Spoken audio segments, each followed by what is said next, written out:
Hi everybody, welcome back to the Intercooler podcast with Dan Prosser and Andrew Frankel. This is episode 230. And we're talking about the perils of being a premium car brand. Yeah. Because it's not that straightforward. And there are many, many instances from the past to prove it. Actually, before we get started, I'm just going to remind you all that podcast listeners can get a 15% discount on the cost of subscribing to the Intercooler, our online car magazine. Click the link in bio, in the description, or head to the-intercooler.com. And at checkout, use coupon code POD15, POD15, for a 15% discount on your subscription. It's just the best way to support what we do here. So if you enjoy the show, you appreciate what we do with the podcast, and you want to support us, that is the way to do it. Yeah, and I think the point is that, it's great that you listen to the podcast, but it is actually quite a small proportion of what you and I spend most of our time doing, which is working on this website and app, where we have gathered together the greatest band of writers, drivers, engineers, designers, writing for any publication anywhere in the world, genuinely, and we publish news stories by that lot every single day of the working week. If you haven't gone and checked us out, please do. You'll think that we are worth it, and if you do and you subscribe to it, it enables us to do more of this. Yeah, it's really important. It really does. Thank you to everyone who has done it so far. A lot of you have. So please keep going. We do appreciate it.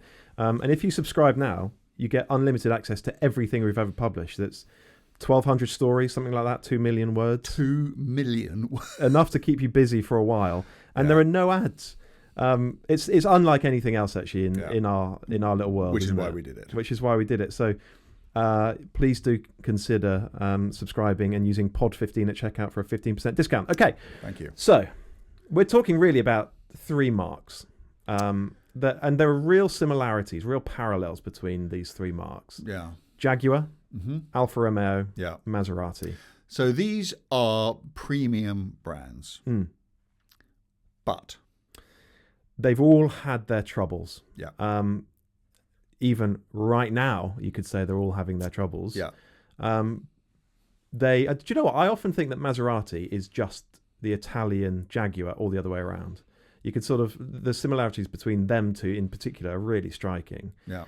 And the thing about these three marques is that they've got great racing histories, and maybe you can remind us about those in a moment. Of course.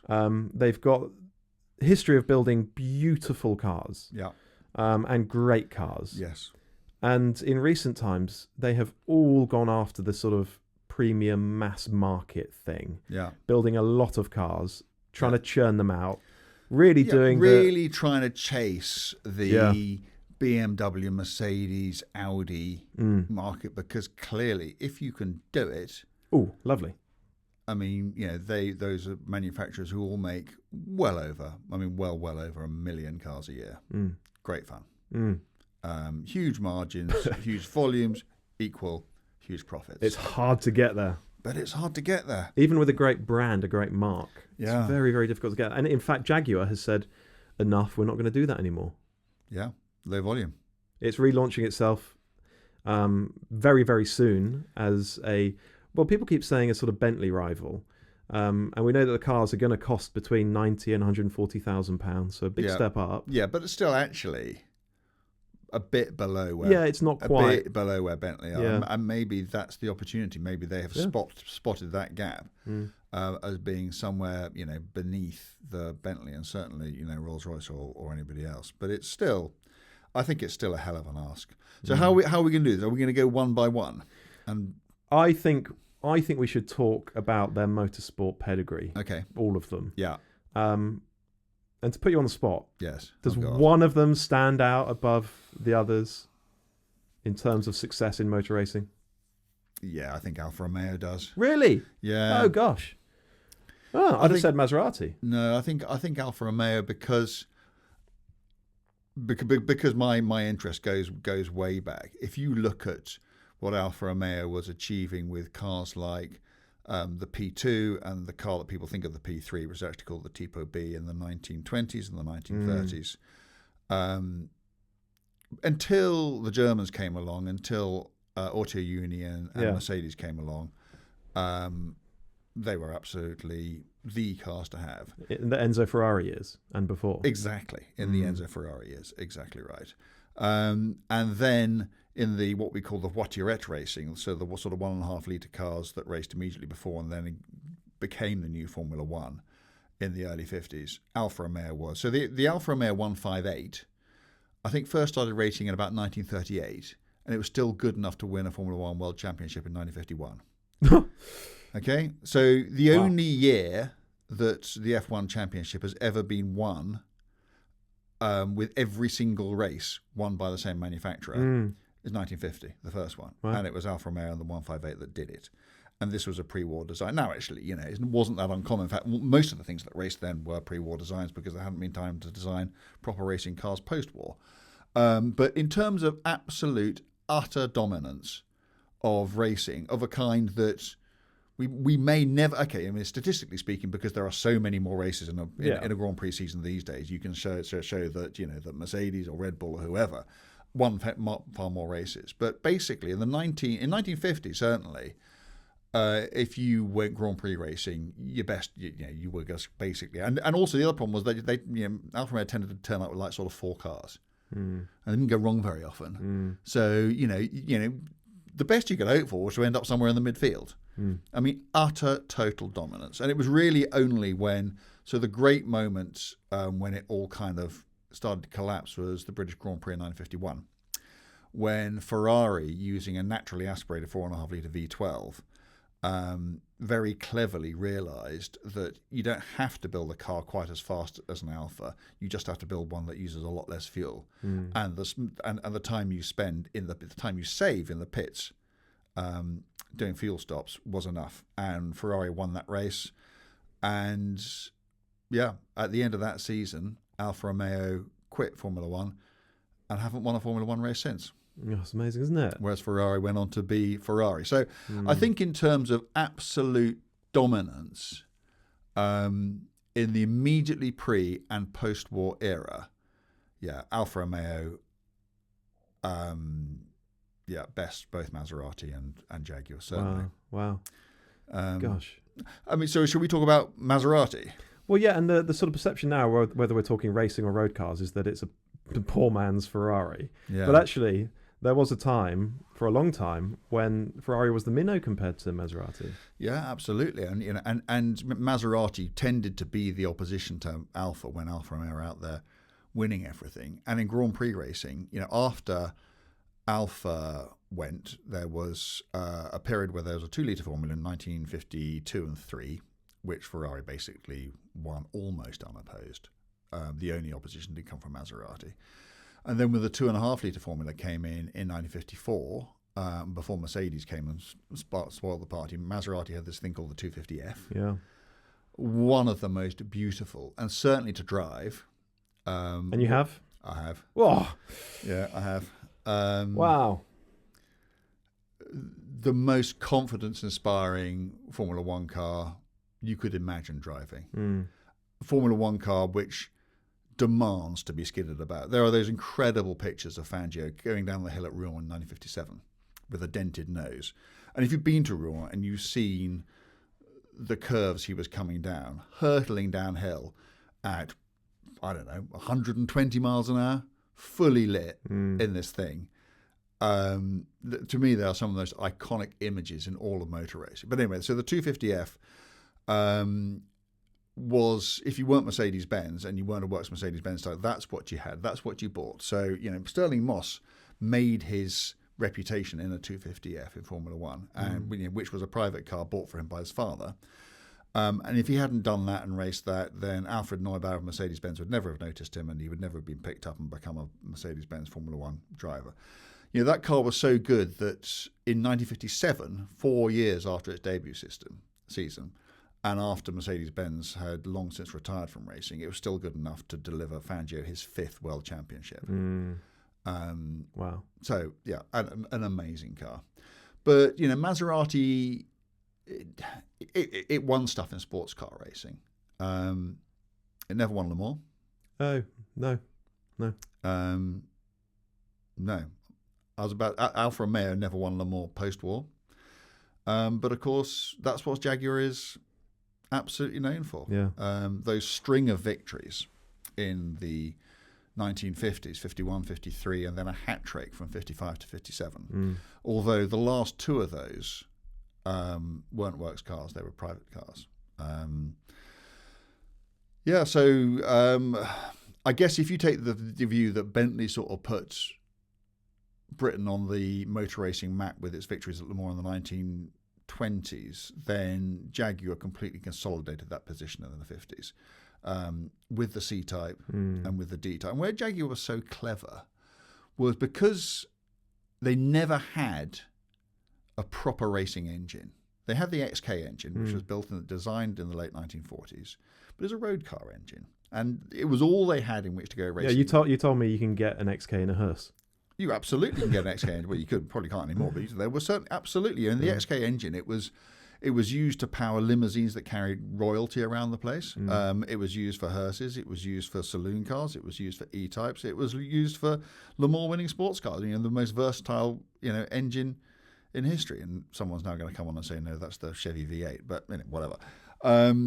So that engine was in all the Jaguars that won all those races. And where Jaguar was very clever was it basically identified that Le Mans was the race by which all other sports car races paled by comparison.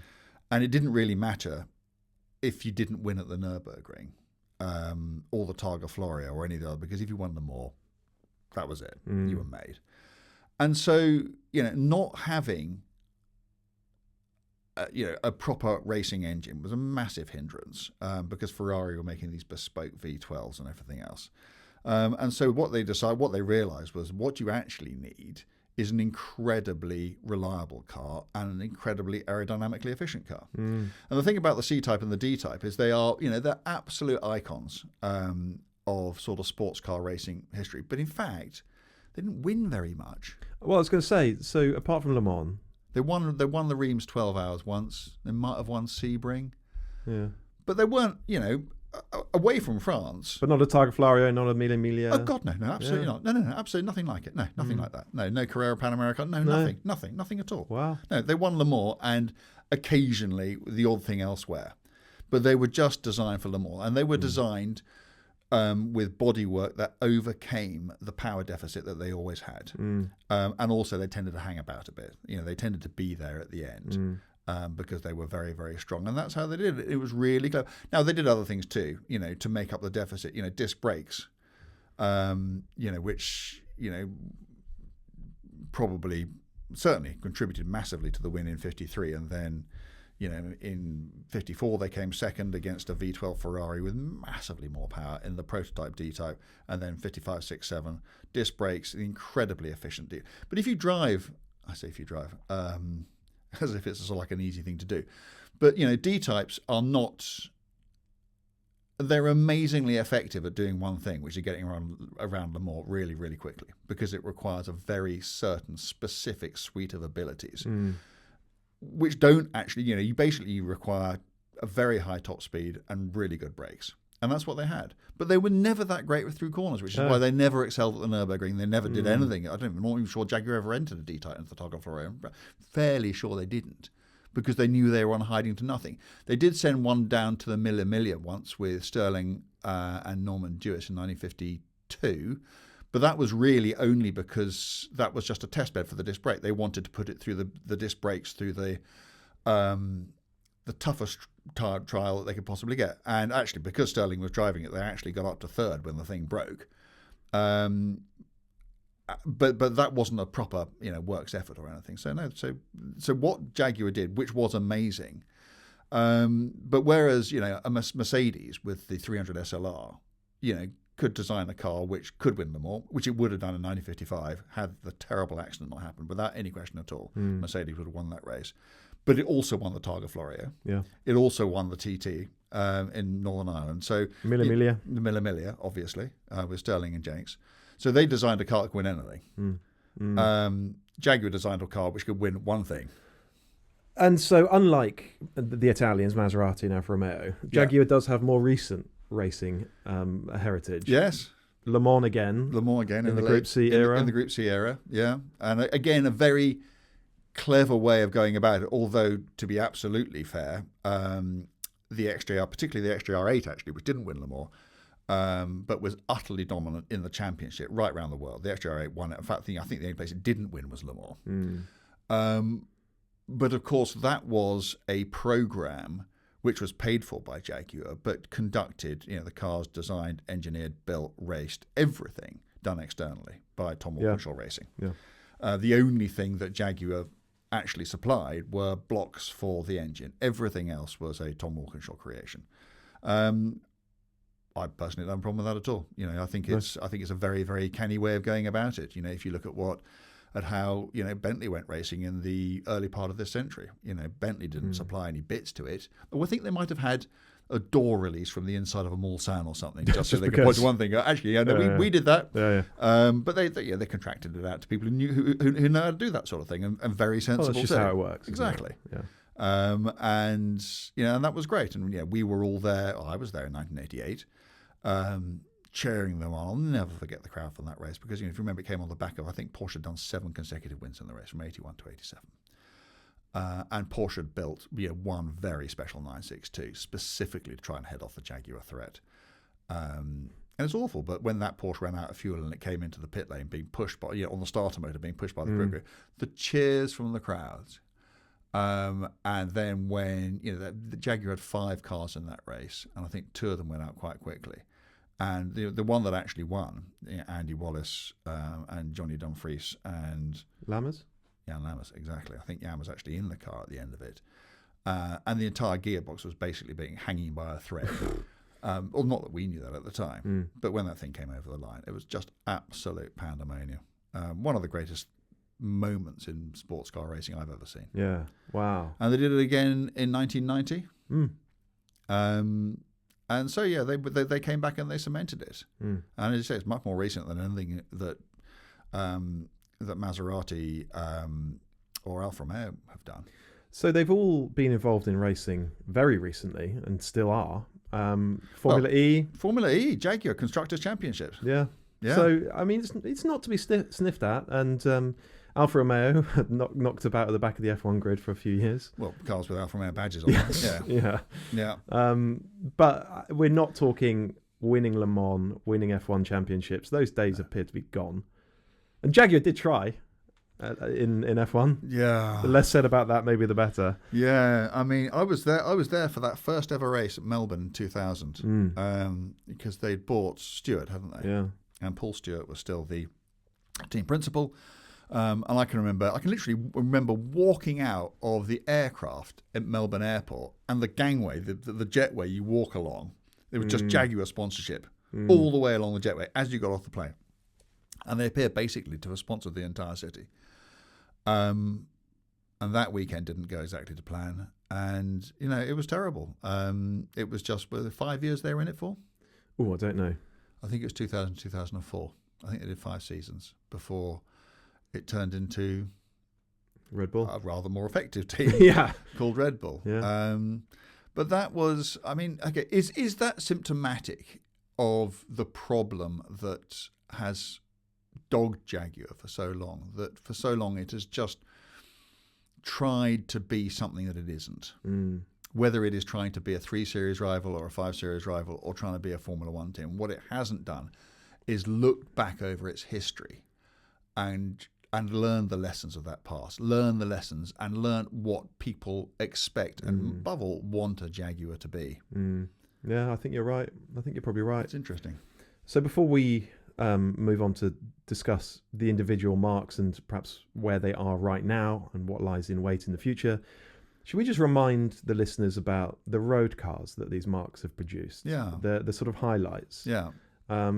Where should we start? Should we go back to Alfa Romeo? Alfa Romeo. Well, I mean, Alfa Romeo road cars. Let's keep this post-war because I could, twiddle on about all sorts of, weird Alfas from the 20s and 30s, but I don't think it would be very interesting to many people. But if you think of those exquisite little jewels that were made in the 50s and 60s, things like the original Giulietta, and then the Giulia Saloon, and the cars that were spun off it, legendary cars like the GTA, and wonderful little sports cars like the Sprint GT and the GT Junior and that sort of. These are the cars, these were cars with 1600cc engines that in the 1950s and 60s, they came with twin cam engines and 5-speed gearboxes and disc brakes at all corners. And there was just, it was just so far beyond anything that anybody else was doing in that space. At the same time, Alfa Romeo was charging all the money for it. I think something like a Sprint GT in the 60s cost about the same money as an E-Type, which had an engine of over double the size. Yeah. And completely different level of performance. But Alfa Romeo was so credible, was so proper, they did those cars so well that people flocked to them because they just knew they were buying the best. And it seems amazing to think of what Alfa Romeo has sacrificed since those golden days when they were just streets ahead of anybody else. I mean, we as a family, I as a kid grew up in Alfa Romeos in an endless series of Giulia Saloons and Alfettas and then a whole load of Alfa Suds because my car-crazed father just recognized that, when they were designing those cars, he was exactly the sort of arch enthusiast they were thinking of. And, and Alfa Romeo knew that cars had to have, lots of seats and be comfortable and do everything else, but they also knew that ultimately they had to be great to drive. And if you drive any of those cars I've mentioned and you drive them now, they won't be very fast by modern standards, but you will absolutely understand the quality of the engineering and the quality of the thinking that went into them. You think of the Alfa Sud, which came out in 1971. This brilliant car with this incredible overhead cam flat four engine, keep the center of gravity as low as humanly possible. Again, discs at every corner, 5-speed gearboxes in a 1.2 Ti. Over 50 years ago, and compare that to, I don't know, whatever Ford were making at the time, or anything that's coming out of Leyland, or an Allegro. I mean, you just think, oh my God! I mean, it's just a different world. And then I'm just trying to think when the rot set in.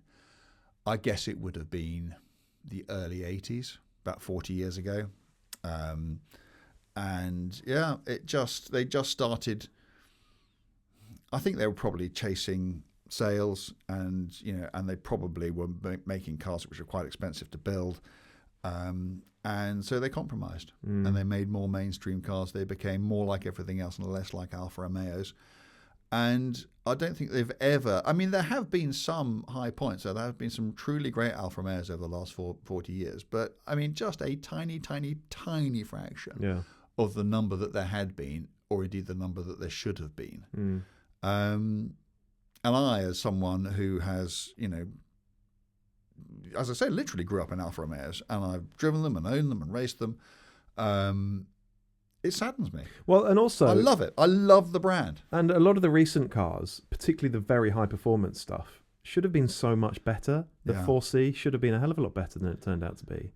The 8C, I've not driven one, but you don't hear people talking about them as being truly great. Okay, well, I mean, let's talk about both of them. The 8C, it was a Maserati.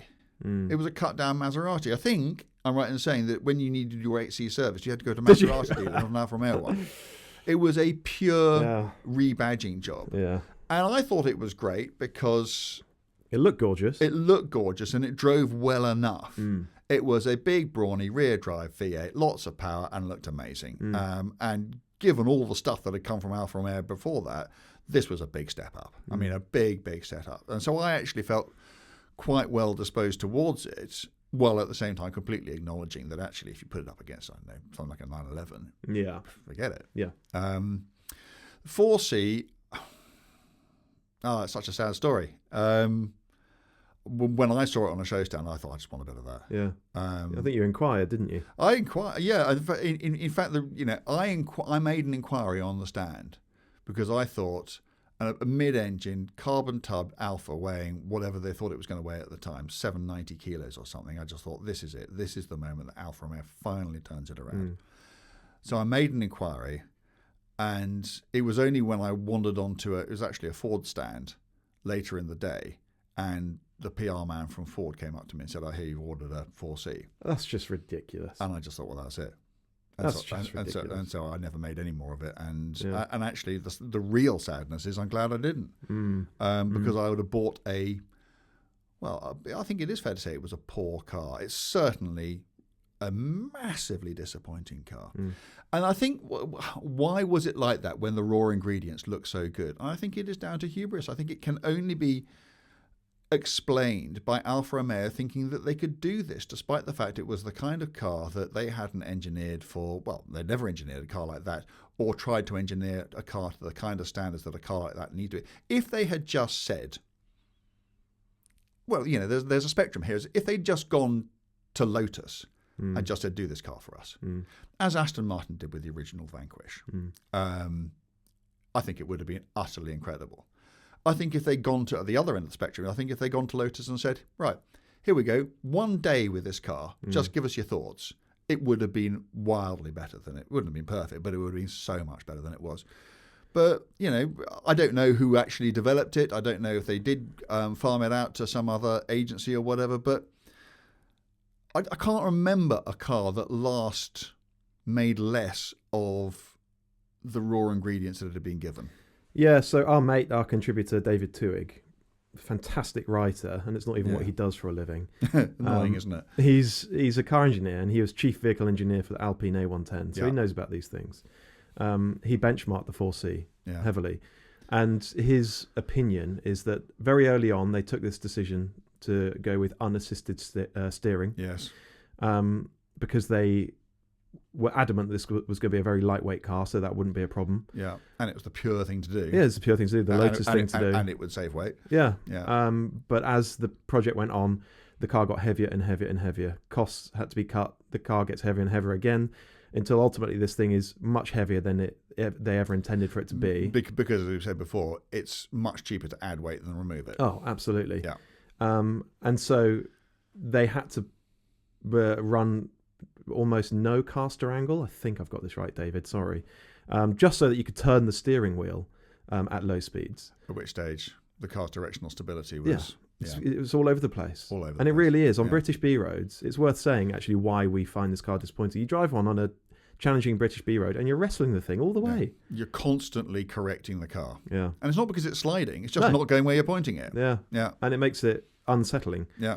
So that's David's view, and it makes a lot of sense to me. But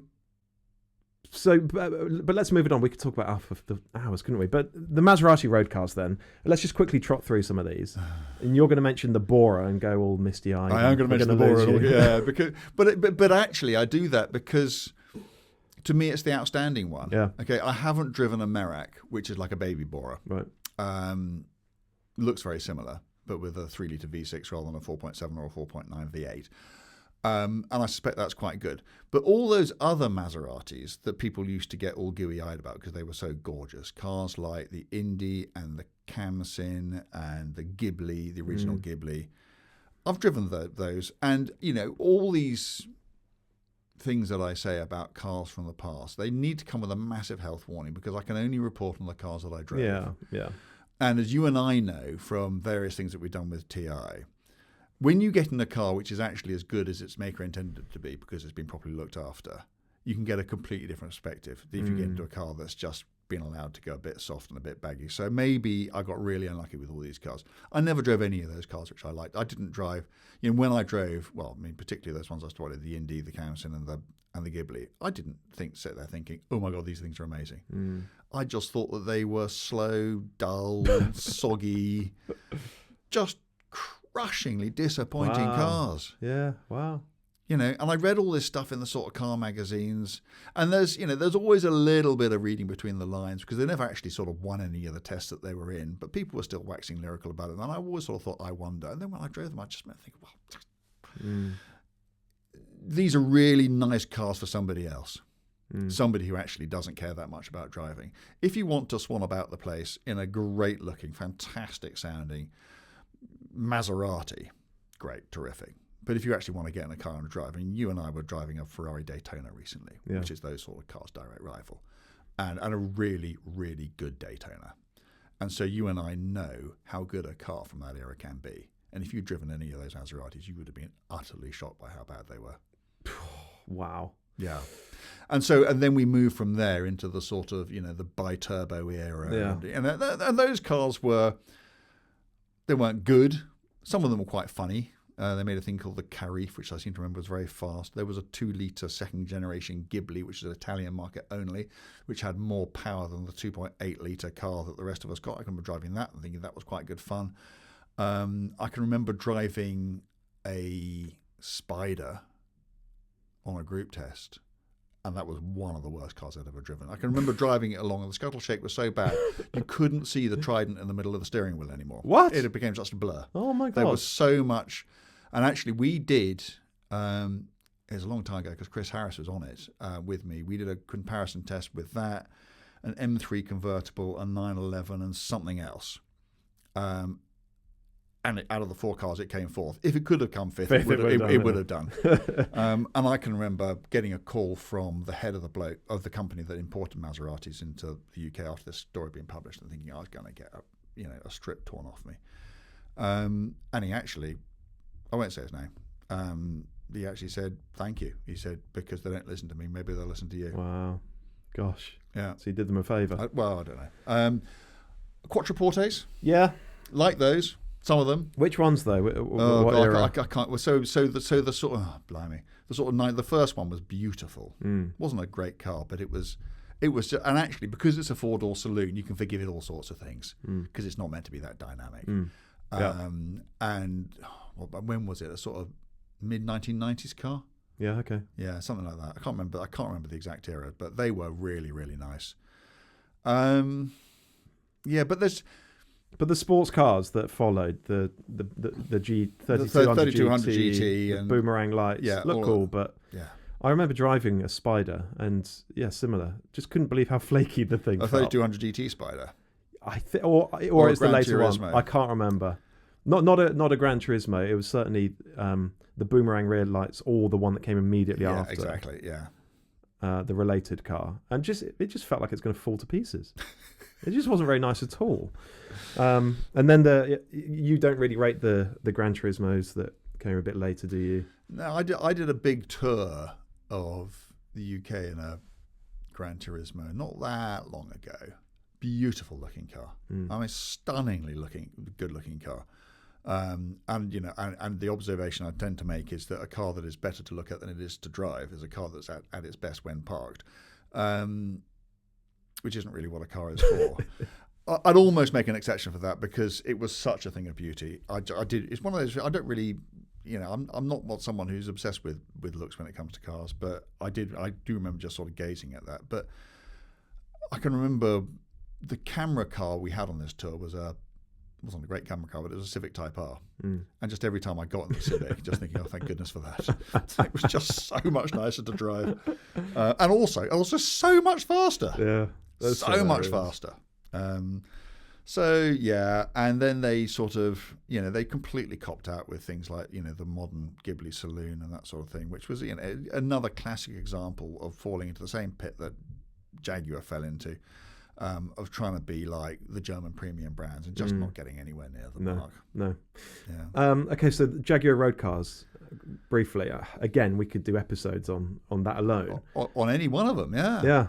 But, sort of Mark II, I guess, E-Type. XK120, yeah. XJ6. Yeah. I mean, I think I would draw a distinction between certainly the Maserati road cars and the Jaguars, because the Jaguar road cars they were 3 things, really. They were the most beautiful cars of their era. They had the best performance of their era. And despite that, they cost half the price of the rivals. You look at an E-Type when it came out in 1961 and the price of a DB4 Aston or a 250 GT Ferrari. The E-Type was arguably better looking than them, certainly absolutely as good as, probably better to drive than either. In fact, no, I'll rephrase that, better to drive than either. And it just cost a fraction of it. And you can see why the E-Type has become this legend. I don't think it is too strong a word to use in that context. And it comes down to that. It comes down to not just the way that it looked or the way that it drove, but at the time, and why they sold so many and why it became such a famous car was, they did it all and put it out at a price that people could afford. If they'd done it, be interested. If they'd done it and they'd charged Ferrari 250 GT money for it, I don't think we'd be talking about it now, because it would have just been one of those things that was just kind of up there and great if you could afford it, but they built 60-odd thousand, didn't they? Yeah, and it was the most widely produced sports car of its era, massively so. And understandably, if you drive one of those cars, they are just,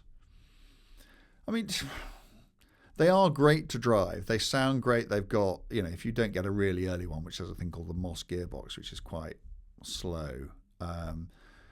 They've got lovely gear changes. They do handle quite well.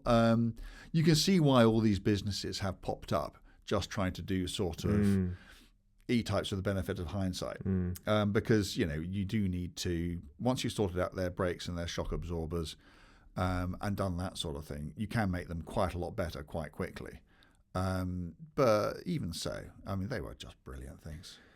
So we're not going to trot through all the great Jaguar road cars that followed, but there are plenty. XJ6 1968, the big call out for that. The greatest saloon car of its era. Redefined what ride quality in a car should be. Wow. I can remember. So Jaguar still have Bill Lyons' original company car, and occasionally they wheel it out. I drove it quite recently.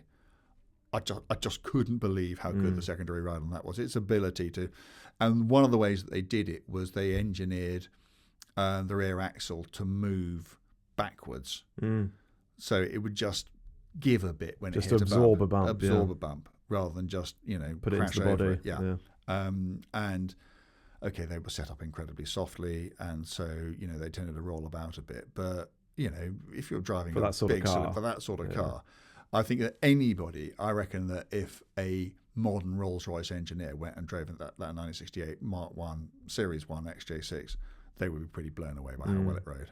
So the point of all this then is that all three of these marques that we're talking about, great racing pedigree, a history of building beautiful and truly great road cars, although clearly Jaguar has done more of that more of the time than the other two. And Alfa Romeo, I'd never take anything away from those Alfas of the 50s and 60s. Yeah. But certainly much more so than Maserati. But then with all that history, all three of those marques, at some point, somebody sat down and said, do you know what? We should just build more cars. We should play the volume game. We should take the German premium trio head on, get involved in that mix. Yeah. And it really doesn't appear to have worked out terribly well for any of them. What would be very interesting to go back and find out is how close those decisions came to those companies losing independence. Yeah. Because the moment that happens, the moment you become part of some massive multinational, you lose control of your destiny. And let us take an example: the X-Type Jaguar, or the S-Type. One based on a Ford Mondeo, the other, based on a North American Lincoln. Actually, the S-Type wasn't a badly engineered car at all. Its looks were quite unfortunate, but there must have been people at Jaguar just thinking, this just isn't right for us. Yeah, that is not leading, is it? Right, that is not leading. Yeah.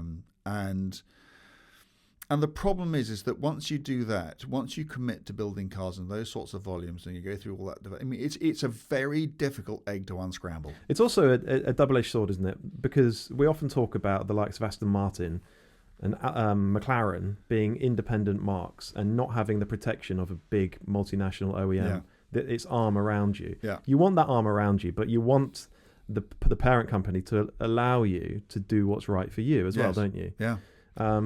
And so that's what Jaguar didn't have in that Premier Automotive Group era. No, it was basically governed by executives in Dearborn who didn't really understand what a Jaguar needed to be. Yeah. And also you have these massive efficiency drives where they sort of say, well, everything has to be based off this platform. And so they create one generic platform. And you, out of that, try to create something which is individualistic and unique and quintessentially Jaguar. Well, you're never going to do it. Because that's not what it is. And nobody's fooled these days. And also, the other thing is people are so much better informed these days. People weren't fooled by, putting Jaguar badges on Ford platforms. They knew that they were. No. And if you look at the manufacturers where, being owned by a massive OEM has worked really well. I'm just trying to think, Rolls-Royce is a great example. They've been left to get on with it. Yeah. By BMW, and a modern Rolls-Royce is okay. Under the skin there is stuff, and the engines are kind of related, but they are so different that Rolls-Royce has had no problem at all in creating a unique identity for itself, completely separate to anything BMW does.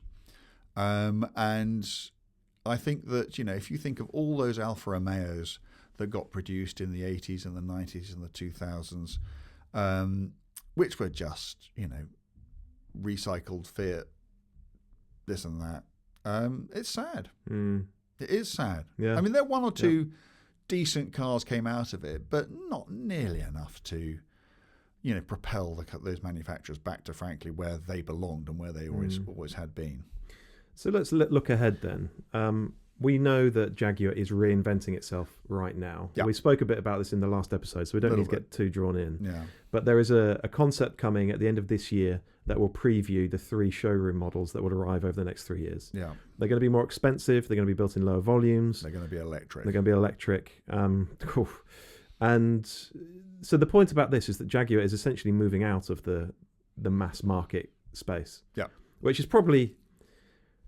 I mean, some of the mass market Jaguars, the XF, the XE, they're good cars. Great cars. But as you've said before, that's not enough. I ran a long-term diesel XF, and I really, really got on with it. And the problem is, though, when you're building something to be a rival to a BMW 5 Series or 3 Series, the technology can only be so imaginative or creative. The styling can only be so bold. But when you elevate yourself into the more premium sectors, where you're charging 6 figures for a car and the volumes are lower, maybe the cars can look more dramatic, more exciting, more like Jaguars. Yeah. So maybe this could be a good move. I'm excited for a couple of reasons and concerned for one reason. I'm excited because it is clearly a new beginning for Jaguar. They have clearly decided that, the formula from the past where you just take something from somewhere else and rebadge it, reclothe it, and say it's a Jaguar. That hasn't worked. I'm excited because they're going low volume, which is, I think, where Jaguar, certainly at this time in its life, needs to be. I am concerned about the decision to be all electric.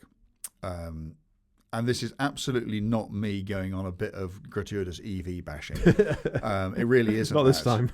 That decision would have been taken a long time ago. Yeah. When the EV landscape was looking. Yeah, things have evolved, haven't they? Very different to how it has turned. It appears to be turning out at the moment. Now, obviously, these cars are being designed for decades to come, and you can't read too much into exactly what's going on here and now. But the mood music at the moment, you can only go on what you've got, is that everybody is reappraising their approach to EVs, slowing down their rollouts. We hear it over and over.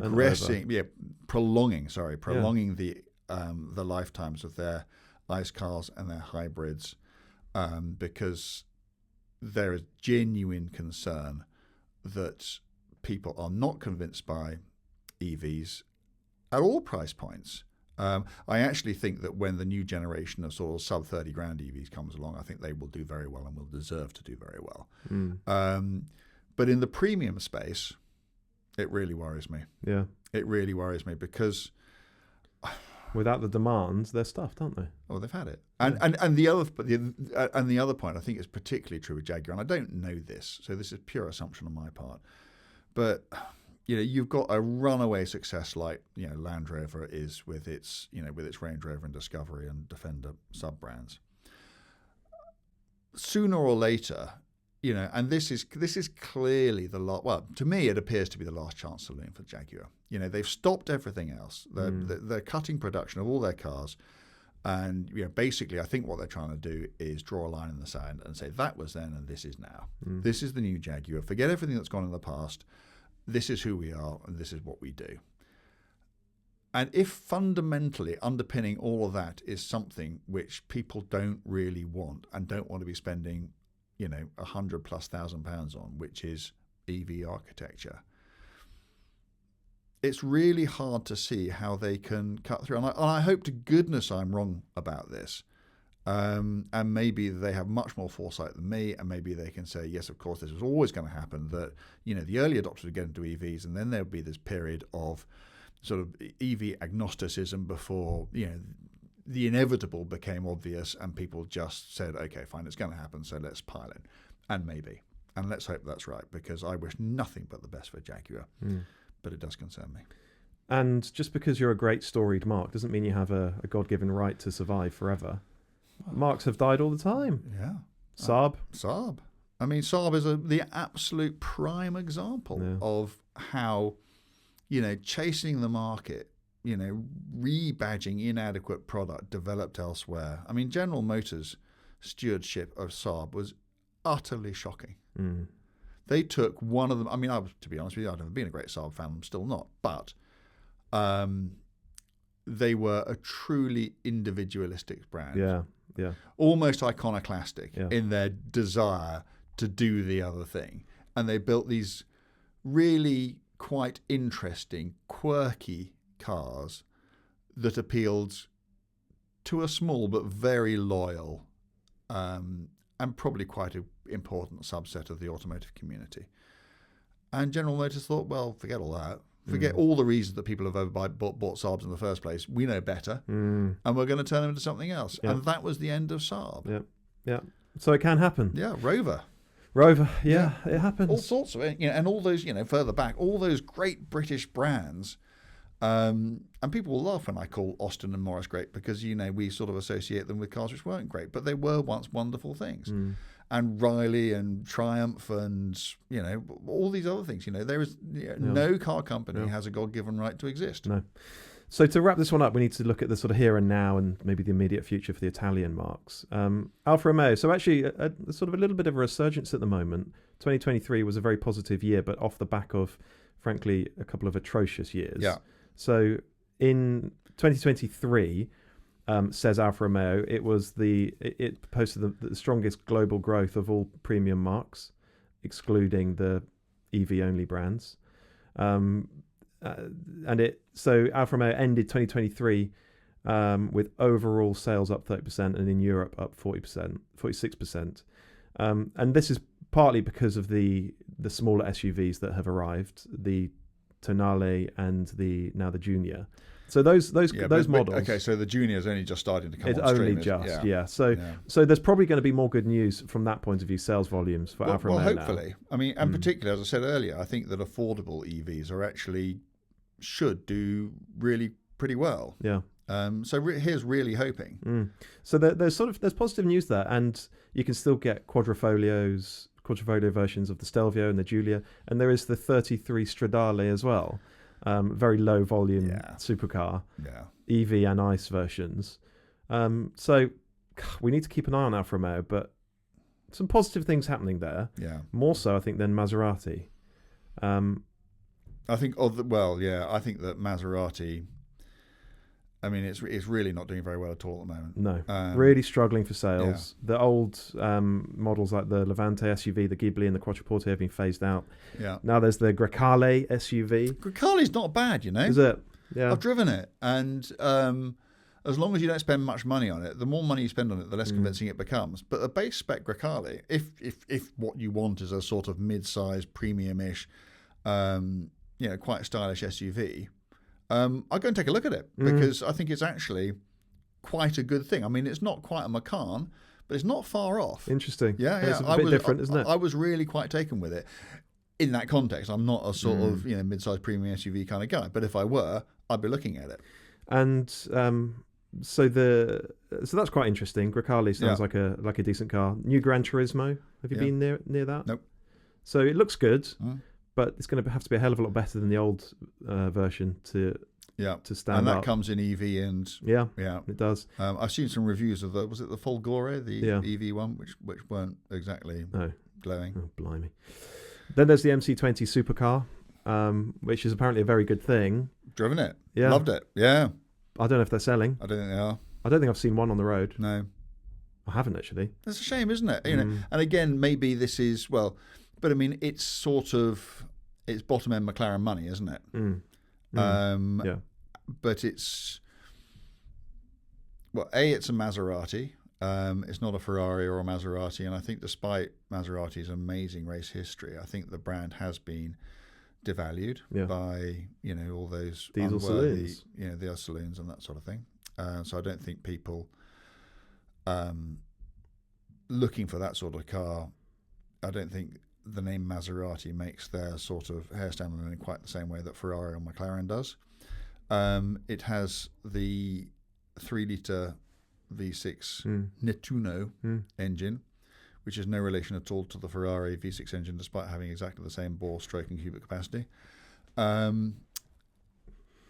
But again, I think we're seeing this with the 296 GTB, and we've talked about this before. I think people don't like the idea of a small high output engines in these cars. They'd rather have bigger V8s with more cylinders and that sort of thing. But to drive, so I've driven it on road and track. It's much better on a public road than it is on a racetrack. Yeah, but that's okay, isn't it? Yeah, I think it probably is. It does a few quite strange things on racetracks. Yeah. But on the public road, I can remember just driving it, just thinking, this is fantastic, beautifully damped, absolute grenade of an engine behind you, really exciting, fabulous looking car. But ambitious to think that you can go up against the establishment or something like that when you've been out of that game for so long, and there has been so much stuff in between that just hasn't measured up. Yeah. So it sounds like a great car, but that's not going to make the difference for Maserati in terms of sales volumes and profitability. No. And from that point of view, Maserati really does seem to be struggling right now. And it has, like others, committed itself to an EV-only future sooner than regulators insist, which, when you're struggling for sales, that just seems like a bold move. I mean, I can see, and I'm not saying this is going to happen. I certainly don't have any advanced information, but I can see, someone like Carlos Tavares, who's the boss of Stellantis, which is the big group that owns Maserati and Alfa, but with a company like Maserati, how much patience does he have? There are reports that Maserati's up for sale. Totally unsubstantiated. I don't know, but when there are rumours circulating, you have to wonder. And you're right. You don't keep it going forever if it's bleeding money. Well, I don't think you do, particularly if you're accountable to your shareholders. And you can't have sort of vanity brands. Well, if you had a vanity brand that you're prepared to lose a whole load of money on, it wouldn't be Maserati, would it? Because it's not sufficiently premium anymore to have the effect that you want from it. So I do worry about. I mean, I would say that of the three. Well, you're right. Yeah. I worry about Maserati because I can't quite see where its future lies. But hopefully I'm wrong. I agree. It does seem to be the most troubled of them. Alfa Romeo, there's some positive signs there. Yeah, Jaguar having a go. Yeah, having a real go. And whatever that go looks like, I absolutely commend them for not just throwing in the towel, because it must have been so easy, possibly even tempting for the JLR management just to go, oh, for goodness sake. Yeah, let's just build luxury SUVs that people want. We've got all these really old cars coming to the end of their natural lives. Yeah, let's just let them go. But they haven't. They've invested what will presumably be billions and billions in Jaguar's future. They believe that future exists. I hope they're right. We will see. Yep. We will see. Right, we need to leave that one there. And I'll remind you all that as a podcast listener, we're offering you a 15% discount on a subscription to the Intercooler. Head to the-intercooler.com and use the coupon code POD15 at checkout, and you get a 15% discount. It's the best way to support the show. And to everyone who's done that so far, thank you. Thank you. And in return, we'll be back with another podcast next week. See you then.